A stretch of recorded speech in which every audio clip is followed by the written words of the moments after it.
ফি আমানিল্লাহ চ্যানেলের পক্ষ থেকে দর্শক শ্রোতা ভাইদেরকে সালাম। আসসালামু আলাইকুম। আলহামদুলিল্লাহ, আমি ভালো আছি। আপনারা সবাই ভালো থাকুন। ফি আমানিল্লাহ। আল্লাহ এবং রাসূলের কোরআন এবং হাদিসের আলোকে ঈমানদার ভাইদের কাছে আমার আকুল আবেদন, আমরা সবাই আল্লাহর হুকুম মানব, নবীর তরিকায় চলব, দুনিয়ায়ও শান্তি, আখিরাতেও শান্তি। রাসূলুল্লাহ সাল্লাল্লাহু আলাইহি সাল্লামের শেষ বয়ান।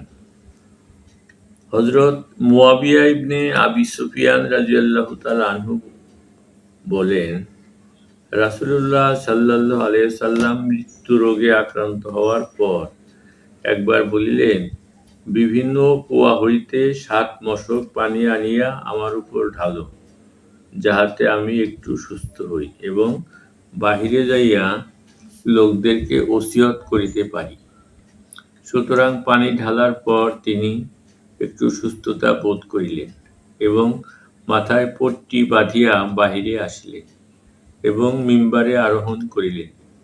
আল্লাহ তাআলার হামদ ও সানা বর্ণনা করিয়া বলিলেন, আল্লাহর বান্দাগণের মধ্য হইতে এক বান্দাকে দুনিয়াতে অবস্থান করা বা আল্লাহর নিকট যে পুরস্কার রহিয়াছে উহাকে গ্রহণ করার অধিকার দেওয়া হইয়াছে।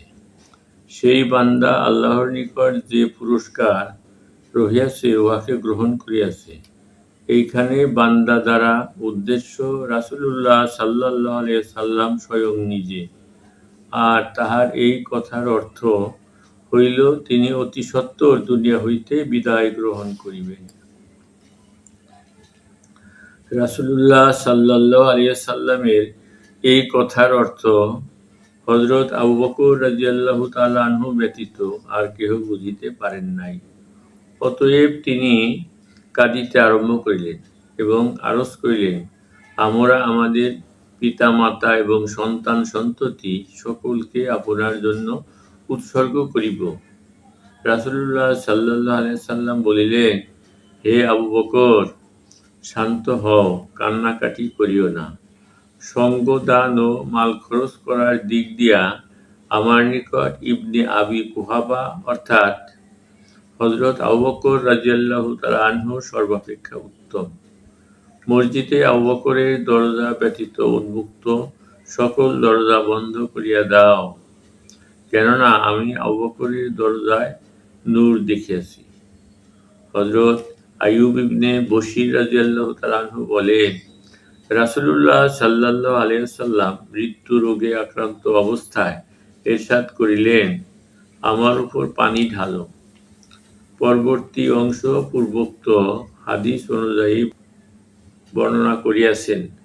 অতিরিক্ত ইহা উল্লেখ করিয়াছেন যে রাসূলুল্লাহ সাল্লাল্লাহু আলাইহি ওয়াসাল্লাম আল্লাহ তাআলার হামদ ও সানা বর্ণনার পর সর্বপ্রথম উহুদে শহীদদের আলোচনা করিয়াছেন এবং তাহাদের জন্য ইস্তেগফার অর্থাৎ গুনাহ মাফ চাহিয়াছেন এবং দোয়া করিয়াছেন। অতঃপর বলিয়াছেন, হে মুহাজিরদের জামাত, তোমাদের সংখ্যা বাড়িয়া চলিয়াছে, আর আনসারগণ পূর্বাবস্থায় আছে, তাহাদের সংখ্যা বৃদ্ধি পাইতেছে না। আনসারগণ আমার বিশেষ সম্পর্কের লোক, যাহাদের নিকট আসিয়া আমি আশ্রয় গ্রহণ করিয়াছি। অতএব তোমরা তাহাদের সম্মানিত লোকদের সম্মান করিবে এবং তাহাদের খারাপ লোকদেরকে ক্ষমা করিবে। অতঃপর তিনি বলিলেন, হে লোক সকল, আল্লাহর বান্দাগণের মধ্য হইতে এক বান্দাকে এই অধিকার দেওয়া হইয়াছে। পরবর্তী অংশ পূর্বোক্ত হাদিস অনুযায়ী বর্ণনা করিয়াছেন। এই রিওয়ায়েতে ইহারও উল্লেখ রহিয়াছে যে রাসূলুল্লাহ সাল্লাল্লাহু আলাইহি সাল্লাম বুঝিতে পারিয়াছেন, এই কারণে তিনি কাঁদিতে আরম্ভ করিলেন। হযরত আবু সাঈদ রাদিয়াল্লাহু তাআলা আনহু বলেন, একবার রাসূলুল্লাহ সাল্লাল্লাহু আলাইহি সাল্লাম লোকদের মধ্যে বয়ান করিলেন। তিনি উক্ত বয়ানে বলিলেন, আল্লাহ তাআলা এক বান্দাকে দুনিয়াতে অবস্থান করা বা আল্লাহর নিকট যে পুরস্কার রহিয়াছে উহাকে গ্রহণ করার অধিকার দিয়াছেন। অতএব উক্ত বান্দা আল্লাহর নিকট যে পুরস্কার রহিয়াছে উহাকে গ্রহণ করিয়াছে।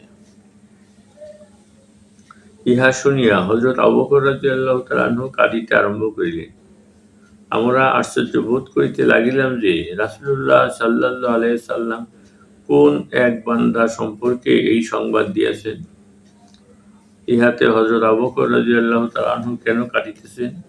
কিন্তু আমরা পরে বুঝিতে পারিলাম যে সেই অধিকারপ্রাপ্ত বান্দা স্বয়ং রাসূলুল্লাহ সাল্লাল্লাহু আলাইহি সাল্লাম নিজেই।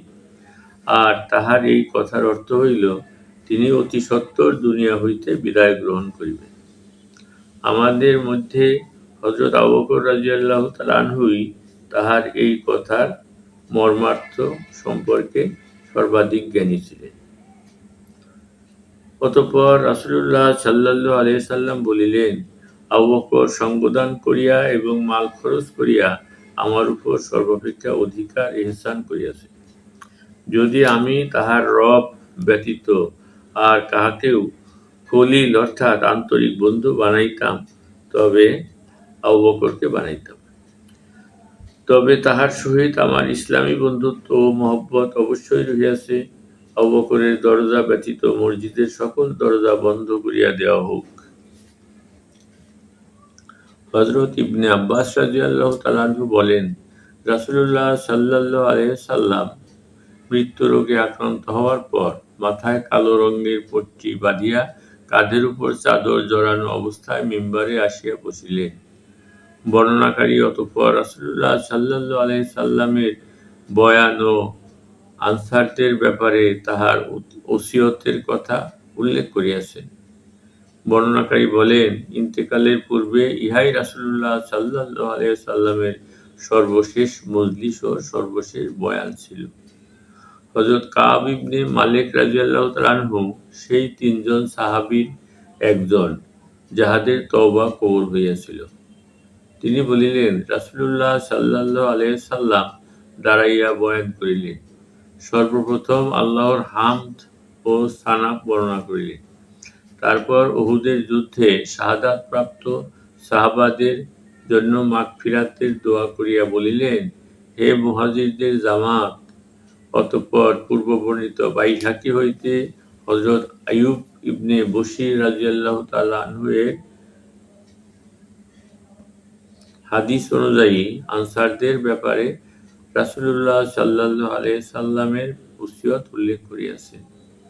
আবু সালামা ইবনে আব্দুর রহমান রাহমাতুল্লাহি আলাইহি বলেন, আমি হযরত আবু হুরায়রা রাদিয়াল্লাহু তাআলা আনহু ও হযরত ইবনে আব্বাস রাদিয়াল্লাহু তাআলা আনহুকে বলিতে শুনিয়াছি যে আমরা রাসূলুল্লাহ সাল্লাল্লাহু আলাইহি সাল্লামকে তাহার শেষ বয়ানে বলিতে শুনিয়াছি যে যে ব্যক্তি এই ৫ ওয়াক্ত নামাজকে জামাতের সহিত নিয়মিত আদায় করিবে সে সকলের পূর্বে চমকিত বিদ্যুতের ন্যায় পুলসিরাত পার হইয়া যাইবে এবং উত্তম রূপে নবীর অনুসরণকারীদের প্রথম জামাতের সহিত আল্লাহ তাআলা তাহার হাসর করিবেন।